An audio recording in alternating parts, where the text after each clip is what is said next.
1984 is about totalitarianism.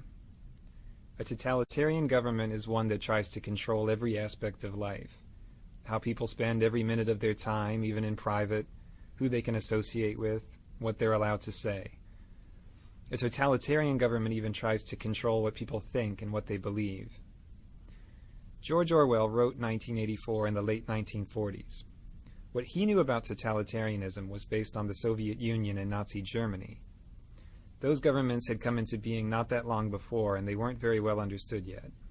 What Orwell was trying to do with 1984 was to give his readers a clear picture of what life would be like if a free country like England were under totalitarian rule.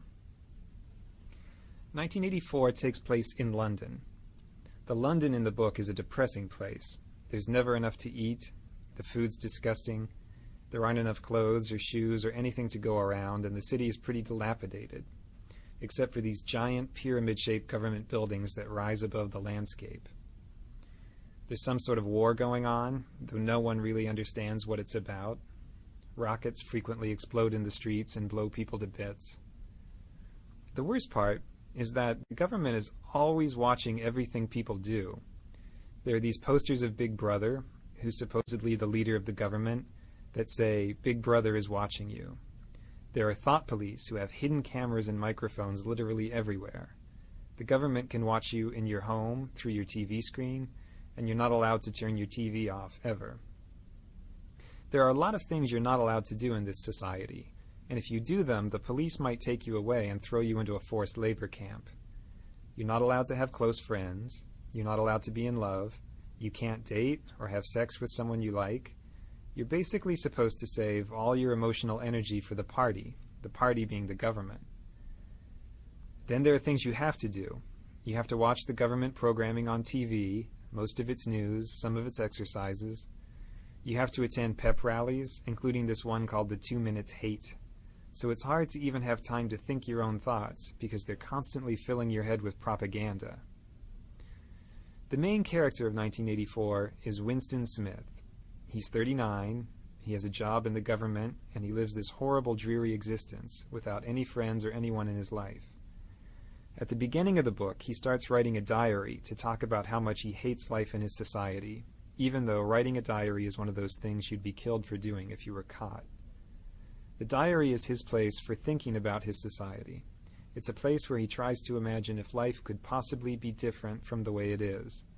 There's no way for him to know if things were ever different before, because the government has changed all the records of the past and rewritten all the history books.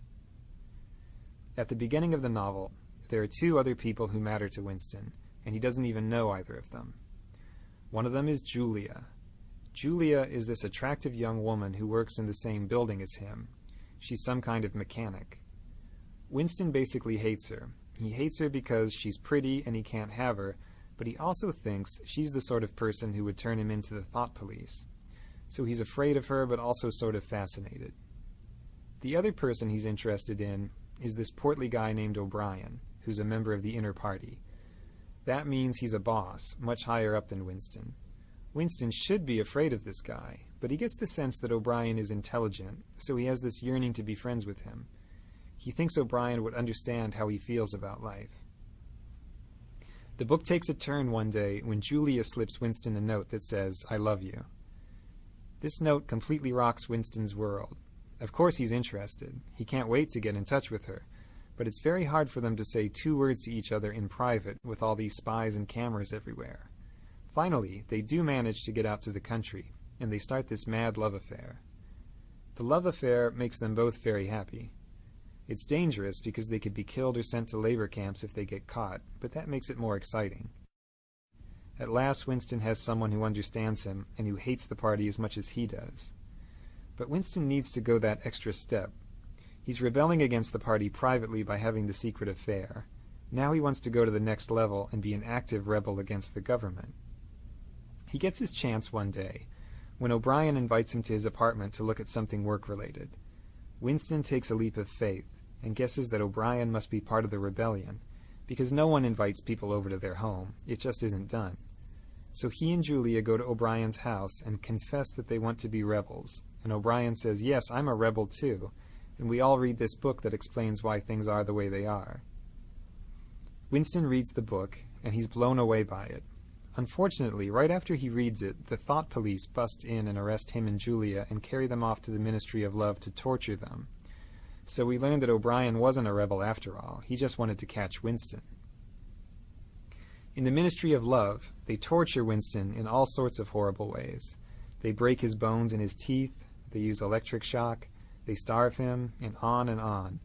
He tells them everything he knows, he confesses to everything they ask him, and he tells them everything he knows about Julia. After torturing him over and over, O'Brien finally tells Winston what it is that the government really wants. What they want is to have total power over the minds of people like Winston. They want people like Winston to say 2 + 2 = 5 and really believe it, not just say it to avoid a beating. For the government, it's purely an exercise in power.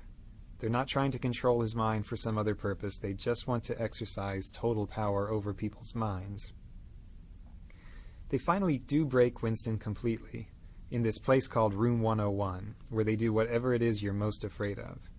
They lock his face into a cage and threaten to let these rats eat their way through his face. He has a phobia of rats, so he loses it and says, "Do it to Julia, not me," which is a complete betrayal of what's most important to him. The government has taken his last shred of integrity. After he does that, they let him and Julia go. The thought police don't care about them anymore. The two of them meet on the outside, but they can't love each other anymore. Winston and Julia are basically broken people after they get out. Winston has changed to the point that he doesn't even want to think about anything that might be rebellious. He just sits in a cafe listening to the news and smiling. The last words of the novel are, "He loved Big Brother." So, one of the points the book makes is that a human being can be broken down completely until he'll believe whatever you tell him, even if it's that 2 + 2 = 5. At the same time, the book has a positive message, which is that it's really hard to get inside someone's head to that extent. The government has to go to incredible lengths to brainwash Winston successfully. For more information about 1984, check out the SparkNote to it on sparknotes.com.